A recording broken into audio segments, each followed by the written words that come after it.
कई साल पहले राजस्थान में कुलदारा नाम का गांव हुआ करता था। उस गांव में दीनदयाल नाम के गरीब किसान रहता था। उस गांव में सब किसान के पास ट्रैक्टर हुआ करता था, पर दीनदयाल मगर उसके खेत पे हल करने के लिए अभी भी बैल का इस्तेमाल करता था।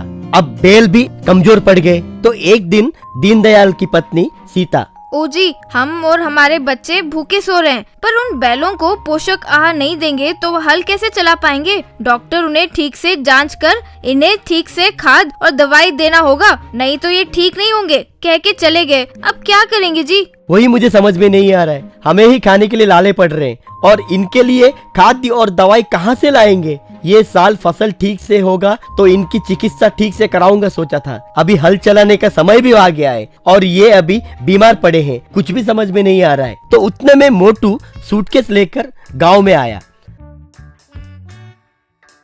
मामा, मैं आ गया। बहुत दिन हुए मैं नहीं आया, इसलिए आप चिंता कर रहे हैं ना, इसलिए 6 महीने रुकने के लिए मैं आपके पास आ गया। मामी, बहुत भूख लग रही है, खाना कुछ है तो दो ना, कहकर अंदर रसोई में गया। सीता दोनों घबराए। ऐसी परिस्थिति में ये क्यों आया? इसे पालने के लिए हमें खेत बेचना होगा, इसे जैसे तैसे भेज दूंगा। छोड़ो जी, उसे कुछ मत कहो, वैसे भी वो थोड़ा मन बुद्धि का है, घर में कुछ उल्टा शुल्टा कर दिया होगा, इसीलिए वो उन्हें बिना बताए यहाँ पर आ गया है। रहने दो, उसे कुछ ना कुछ मैं खिला दूंगी। अब क्या करेंगे, कह के सर पे हाथ रख के सोचने लगा। शाम को मोटू, मामी भूख लगी है, पकोड़ा और जलेबी बनाओ ना। तो सीता दीनदयाल के ओर देखा। दीनदयाल राशन की दुकान से सामान कर्जे में लेके आया। वैसे मोटू दिन भर 5 बार खाना खाने लगा। वैसे 1 महीना बीत गया।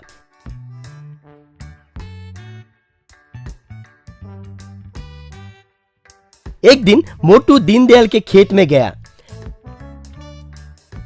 उतने में एक सेठ वहां पे आया।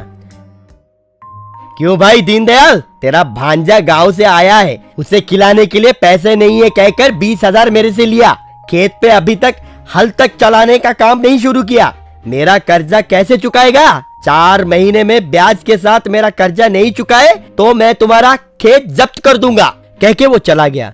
वो बातें सुनकर मोटू को बहुत दुख हुआ। मामा, ये क्या है? आपकी परिस्थिति ठीक नहीं है, एक बार भी मुझे बोले नहीं। खेत में हल चलाने के लिए भी आपके पास पैसे नहीं है, फिर भी मुझे भरपूर पेट भर के खाना खिलाए। मैं आपको ऐसी हालत में छोड़ के कहीं नहीं जाऊंगा, कुछ ना कुछ करूंगा। ये क्या करेगा सोचा।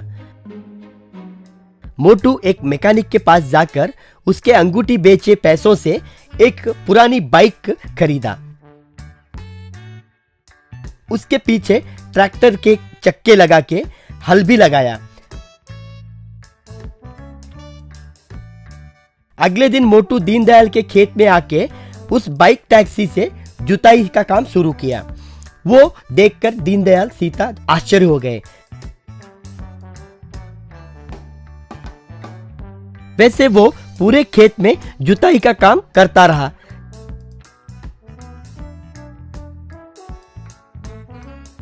चार महीने के बाद उनके खेत में फसल ज्यादा होगा। वो फसल बिकने के बाद दीनदयाल को बहुत पैसे आए। वो मोटू से, आज मुझे समझ में आई, हर चीज के लिए कोई ना कोई कारण होता है। तुम्हें वो भगवान हमारी तकलीफें दूर करने के लिए हमारे पास भेजा था। तूने जो मेरे साथ अच्छा ही किया, मैं इस जन्म में पा नहीं सकता। मामा, वैसे मत कहो, मुझे सब लोग बेवकूफ बोलते थे। जरूरत हमसे कोई भी काम करवाएगा कहने के लिए ये एक बड़ा उदाहरण है। आपके लिए मुझे ये बाइक ट्रैक्टर को बनाना पड़ा। अब ये मेरी जिंदगी को सुधारने वाली है। मैं इसे दिखाकर बैंक लोन लेकर एक फैक्ट्री बनाऊंगा। जिसके पास ट्रैक्टर खरीदने की हैसियत नहीं है, वैसे किसानों को कम दाम में ये बाइक टैक्सी बेचूंगा। दीनदयाल बहुत खुश हुआ। वैसे दीनदयाल सारा कर्जा चुकता कर दिया। उसके बैलों को चिकित्सा करवाया, उन्हें जिंदगी भर आराम देने का फैसला भी लिया। दीनदयाल उस बाइक ट्रैक्टर से खुशी खुशी खेत में जुताई करने लगा।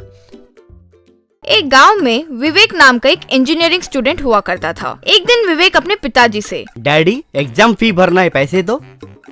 रे तुम्हारे कॉलेज फीस से ज्यादा तो तुम्हारे एग्जाम फीस का खर्चा है। बहुत पुराने कुछ बीसी के समय तो तुमने कॉलेज ज्वाइन किया था। पार्लियामेंट में कठिन से कठिन बिल्स तक पास हो जाते हैं, लेकिन तुम हो कि एग्जाम तक पास कर नहीं पा रहे हो। अगर इस साल तुम हर परीक्षा में पास नहीं हुए तो निश्चित ही अपने कचरे के कारोबार में लगवा दूंगा। अब्बा अब ऐसा नहीं चलेगा, कॉपी मारने में जेरोक्स मशीन से भी आगे होना पड़ेगा, वरना कबाड़ी वाला बाबू पुकारते हुए घूमना पड़ेगा। सोचा। अगले दिन से विवेक एग्जाम्स के लिए तैयारी करने लगा। कैंची, ब्लेड, फेविकॉल सब खरीदा। परीक्षा के दिन टेक्स्ट बुक से कॉपीज फाड़कर शूज में चिपका देता था। कुछ शर्ट के कॉलर के नीचे लगाया तो कुछ कॉपीज को बबल गम में डालकर मुंह में रखा। बाकी को शर्ट पैंट के अंदर पूरे शरीर पर चिपका दिया। विवेक इस तरह एग्जाम हॉल में गया। वहाँ बलविंदर इन्विजिलेटर था। उसे देखकर विवेक, हाय मेरा करम, हमेशा यही क्यों इन्विजिलेटर बनकर आता है। कॉपीज को जहाँ पर भी छुपाऊं पुलिस के कुत्ते की तरह सूंघ लेता है। सोचकर, good morning sir, how are you? क्या है, फिर से एग्जाम लिख रहे हो? लगता है मेरे रिटायरमेंट तक भी तुम पास नहीं होगे। तुमसे मिले कॉपीज को जोड़कर 100 टेक्स्ट बुक्स बना सकते हैं, पता है? वैसे ये कॉपी बनाने के समय में ही कुछ पढ़ाई वढ़ाई कर सकते हो ना? जी हाँ सर, आप सही कह रहे हैं, इसलिए इस बार एक भी कॉपी बनाकर नहीं लाया। सुबह शाम मेहनत से पढ़ाई किया। हाँ क्या बेटे, तुम और दिन रात मेहनत करके पढ़ाई किए, और ये बात मैं यकीन करूँ। दिखाओ जरा, उस बेंच पर चढ़कर नीचे कूदो। क्या सर, मुझ पर ही शक कर रहे हो? चुपचाप कूदोगे या डिबार करवा दूं? विवेक वहाँ रखे बेंच पर चढ़कर नीचे कूदा। सारे कॉपी स्लिप्स जमीन पर गिर गए। देखा, एक शाही के हिलने पर जितने कांटे नहीं निकलते उतने तो तुम्हारे हिलने पर कॉपी स्लिप्स निकलते। हाँ, तुम पर विश्वास करूंगा सोचे? अम्मा, अब उस शू में रखे चिट्ठियों को भी बाहर निकाल कर दो और एग्जाम लिखो, जाओ। अब क्या एग्जाम लिखूं? मेरा मुंह बेकार में 3 घंटे बर्बाद नहीं करना है। जाकर उस कैंटीन में बैठकर कम से कम आने वाली परीक्षा की तैयारी कर लूंगा। कॉलेज के बाहर विवेक से उसका दोस्त, रे अब तुम्हारा पास होने का एक ही मार्ग है, पैसे तैयार करो और मास कॉपी महाराजा से मिलो। वो तुमसे हाईटेक तरीके से कॉपी करवाएगा। अब ये चीप लोकल ट्रिक्स किसी काम के नहीं रहे भाई। इन्विजिलेटर और सतर्क हो गए। विवेक तुरंत उस महाराज से मिला। तुम्हारी मुसीबत का मुझे अंदाजा है। तुम बहुत फेमस कॉपी बॉय हो। ऐसा कोई इन्विजिलेटर नहीं है जो तुम्हें पहचानता नहीं है, और ऐसा कोई टॉयलेट नहीं जहां तुमने पर्ची नहीं छिपाया हो। तुम्हारे लिए सही रास्ता स्कैनर पेन और एलसीडी गॉगल्स है। तुम क्वेश्चन पेपर में आए क्वेश्चन को स्कैनर पेन से स्कैन करोगे, वो तुम्हारे कंप्यूटर स्क्रीन पर डिस्प्ले होगा। उस कंप्यूटर पर हमारे एक्सपर्ट टीम आंसर्स टाइप करेंगे, वो तुम्हारे एलसीडी गॉगल्स में डिस्प्ले होगा। वो देखते देखते तुम आंसर लिख सकते हो। ये GSAT 420 सैट पर आधारित टेक्नोलॉजी है। हर एग्जाम के लिए 20,000 लगेंगे। ठीक है। अगले दिन एक एंटीना लगाकर महाराज कॉलेज के बाहर कंप्यूटर पर बैठा था। विवेक काला चश्मा पहनकर एग्जाम हॉल में आया। ये क्या है रे? फैशन शो समझ रखा है क्या? स्टाइल से चश्मे पहनकर आए हो? स्टाइल के लिए नहीं सर, मुझे मद्रास आई आया हुआ है। चाहो तो मैं निकाल देता हूँ। बलविंदर ने उसे छोड़ दिया। विवेक स्कैनर पेन से क्वेश्चन स्कैन किया। वो महाराज के कंप्यूटर पर डिस्प्ले हुआ। वहाँ बैठे सीनियर इंजीनियरिंग के विद्यार्थी आंसर्स टाइप कर रहे थे। विवेक के चश्मे में वो डिस्प्ले हो रहे थे। वो फिर सर ऊपर करके पेपर पर लिखने लगा। बलविंदर देखकर, क्यों रे, कहीं और देखकर पेपर पर लिखते ही जा रहे हो? मद्रास आई है ना सर, तो मद्रास की ओर देखते हुए लिख रहा हूँ। बलविंदर को शक हुआ। कॉलेज के बाहर आया, महाराज का सेटअप देख लिया। ओहो, तो ये बात है। अगर आप लोग हाईटेक हो तो मैं अल्ट्राटेक हूँ रे। सोचकर उस एंटीना को करंट वायर से जोड़ दिया। बस एंटीना फट गया। इससे अंदर चश्मा पहने विवेक को शॉक लगा और वो बेहोश हो गया। कुछ दिनों बाद विवेक गलियों में कबाड़ी वाला बाबू, कबाड़ी वाला पुकारते हुए जाने लगा। एक गांव में डम्बो नाम का लड़का हुआ करता था। वो गांव के कोई भी पेड़ पौधे लेकर उनसे कुछ ना कुछ मिश्रण बनाया करता था।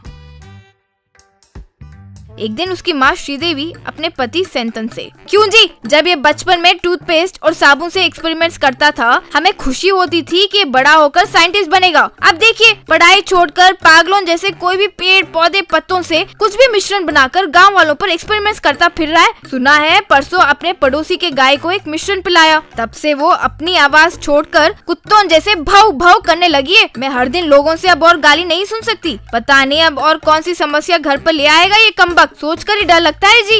अरे बड़े बड़े साइंटिस्ट को भी पहले लोग पागल ही समझते थे। तुम फिक्र मत करो, एक ना एक दिन वो नोबेल प्राइज घर ले आएगा। श्रीदेवी ने सर पकड़ लिया। डम्बो अपने घर पर बन्नी नाम का एक खरगोश को पालता था। बन्नी एक बार अचानक भुक्कड़ सी हो गई थी। वो रसोई में जाकर वहाँ रखा सारा खाना खाने लगी। घर पर कोई मेहमान आते तब उनके भोजन में रखी रोटियां भी छीनकर खाने लगी। इससे श्रीदेवी बहुत चिढ़ जाती थी। वो डम्बो से, अरे ये क्या है, तुझे खिलाना क्या कम था कि अब ये भी ऐसे करने लगी है। इसकी भूख मिटाना अब लगता है अन्न देवता के बस में भी नहीं है। दिखने में तो छोटी सी है लेकिन भर भर के ठूस रही है। आखिर कौन सा मिश्रण खिलाया इसे? हाँ क्या, बहुत अच्छे से खा रही है क्या? इसका मतलब मेरा एक्सपेरिमेंट सक्सेसफुल। इसे मैंने अपना नया बनाया भूखा चूर वाला मिश्रण खिलाया था। अब इस मिश्रण का पेटेंट राइट्स लेकर मार्केट में बेच सकता हूँ। अरे बाबा ऐसे मत करना, इसे मार्केट में बेचने लगे तो सारे लोग सुमो फाइटर्स बनकर देश में उत्पात मचा देंगे। एक दिन डम्बो यूरेका टाकामिका कहकर चिल्लाने लगा। क्या आविष्कार किया बेटा? कहा, डैडी, इस मिश्रण को पीने से पीने वाले का शरीर 100 गुना बढ़ जाता है। इसे छोटी चींटियों को पिला दे तो उन चींटियों से फैक्ट्री में भारी भारी बोरी उठवा सकते हैं। मुझे पता है बेटा, तुम कुछ ना कुछ कर दिखाओगे। तुरंत नोबेल प्राइज के लिए अप्लाई करो ना। उस रात बन्नी को कुछ खाना नहीं मिला तो वो उस रखे मिश्रण को पी ली। अगले दिन डम्बो वो ग्लास खाली देखकर परेशान हो गया। अरे बाप रे, कहीं पिताजी ने तो नहीं पी लिया? इतने में दरवाजे से आवाज सुनाई दी और उसने देखा कि बन्नी का बड़ा सा मुंह दरवाजे से घुस रहा था। वो अंदर आने की कोशिश कर रही थी लेकिन वो उस दरवाजे में घुस नहीं पाई। डम्बो चकित रह गया। बन्नी पीछे घूमकर बाहर की ओर भागने लगी। हे रुको कहकर चिल्लाया। बन्नी सीधा सब्जी मंडी पर गई। उसे देखकर कई लोग भागने लगे।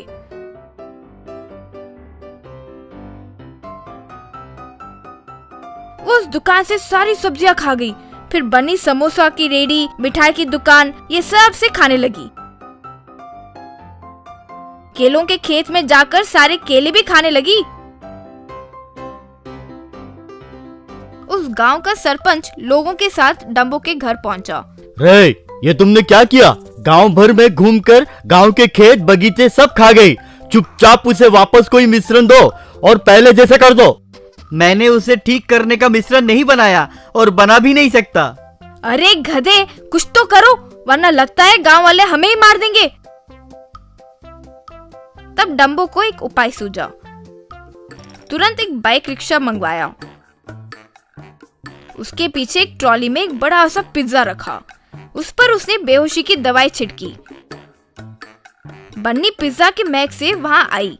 वो रिक्शा में चढ़कर पिज्जा खाने लगी। बस वो छिड़के हुए दवाई से वो बेहोश हो गई। डम्बो उस बाइक रिक्शा को लेकर चला गया। फिर वो उसे एक जंगल के पास लेकर गया और बन्नी को उस जंगल में छोड़ दिया। वापस घर आने पर सरपंच, रे, फिर से ऐसे बेकार के एक्सपेरिमेंट किए तो तुम्हें मेंटल हॉस्पिटल भेज देंगे, याद रखना। सुनो, आज से चुपचाप कॉलेज जाओ। अगर घर पर एक भी ऐसा वैसा पौधा दिखा तो तुम्हारी खैर नहीं, याद रहे।